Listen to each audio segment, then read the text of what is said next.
Hi friends, welcome to Sriyarsha cooking channel. నేను మీ సరిత. ఇవాళ మన రెసిపీ వచ్చి సంక్రాంతి పండుగ వచ్చేస్తుంది కదండి. మరి సంక్రాంతి పండుగకి చాలా ఈజీగా అందరూ మెచ్చేలా ఎంతో టేస్టీగా ఉండే ఈ పనస తొనలను ఈ విధానంలో ట్రై చేశారంటే చాలా చాలా పర్ఫెక్ట్గా వస్తాయి. ఈ పనస తొనలను కొన్ని ప్రాంతాలలో సంపెంగ పూలని కూడా పిలుస్తారు.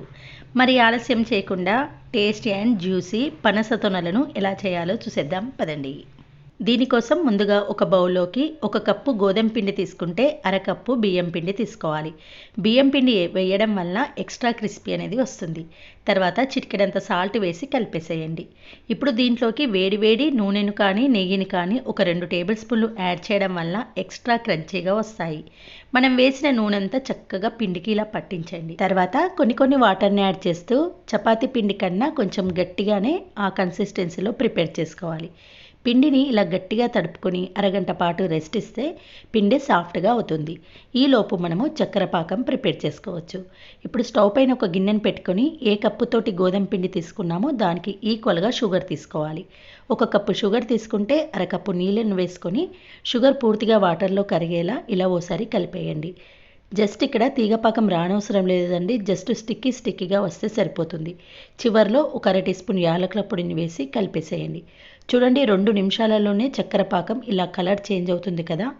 ఇలా కొంచెం స్టిక్కీగా కలర్ చేంజ్ అయిన తర్వాత స్టవ్ ఆఫ్ చేసి ఒక 5-6 చుక్కల నిమ్మకాయ రసాన్ని పిండేయండి. ఇలా చేయడం వల్ల చక్కెర పాకం అనేది క్రిస్టల్ స్టేజ్కి మారకుండా ఉంటుంది.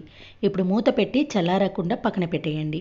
ఈలోపు మనం నానబెట్టిన పిండి కూడా సాఫ్ట్గా అవుతుంది. ఒక 2 మినిట్స్ పాటు నీట్ చేసుకొని మళ్ళీ తర్వాత ఇలా చిన్న పార్ట్స్గా డివైడ్ చేసుకోండి. పనస తొనలు చిన్నగా ఉంటేనే బాగుంటుంది కాబట్టి ఇలా పిండిని కూడా చిన్నగా ఉల్లల్లాగా చేసుకోండి.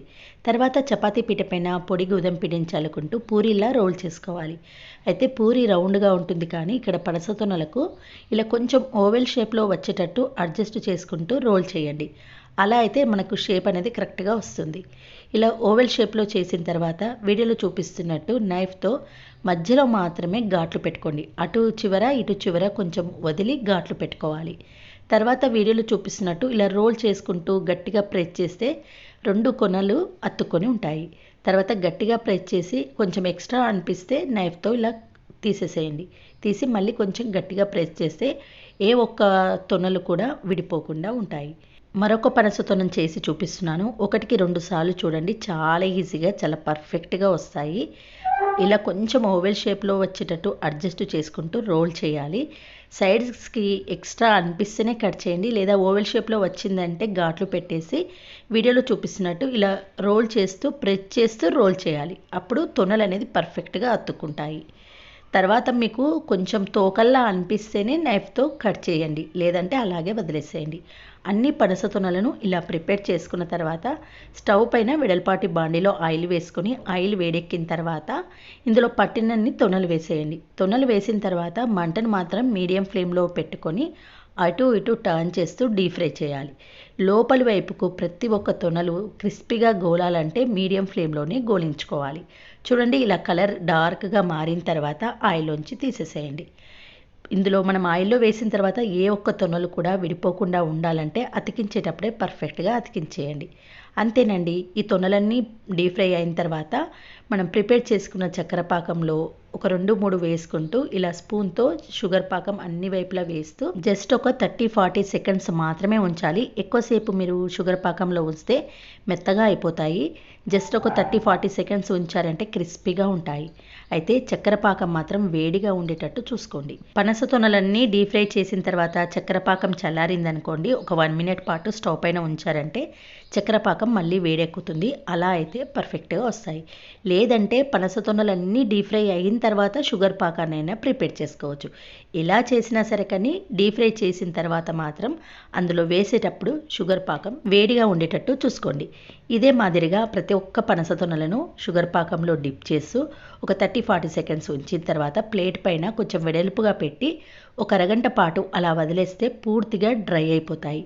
డ్రై కాకముందే ఇలా విరిస్తే కొంచెం మెత్తగా అనిపిస్తాయండి. కంప్లీట్గా డ్రై అయిన తర్వాత ఇలా విరిస్తేనే క్రిస్పీగా ఉంటాయి. కొంచెం స్వీట్గా, కొంచెం క్రిస్పీగా, లోపల లైట్గా జ్యూసీగా చాలా చాలా బాగుంటాయి. ఇవి ఎన్ని తిన్నా అసలు ఇంకా ఇంకా తినాలనిపిస్తుంది, అంత టేస్టీగా ఉంటాయి. మరి ఈ సంక్రాంతి పండగకి ఎక్కువ కష్టపడి ఎక్కువ హడావిడి పడకుండా ఇలా సింపుల్గా చాలా టేస్టీగా ఉండే ఈ పనసతొనలను ఈ పద్ధతిలో ట్రై చేయండి. తప్పకుండా మీకు కూడా పర్ఫెక్ట్గా వస్తాయి. ఓకే ఫ్రెండ్స్, ఈ ట్రెడిషనల్ స్వీట్ రెసిపీ మీ అందరికీ నచ్చితే వీడియో చూసిన వెంటనే ఒక లైక్ చేసి మీ ఫ్రెండ్స్తో రిలేటివ్స్తో షేర్ చేయండి. నా ఛానల్ను ఫస్ట్ టైం విజిట్ చేస్తే ప్లీజ్ సబ్స్క్రైబ్ మై ఛానల్. మరొక మంచి వీడియోతో మళ్ళీ కలుద్దాం. Thanks for watching.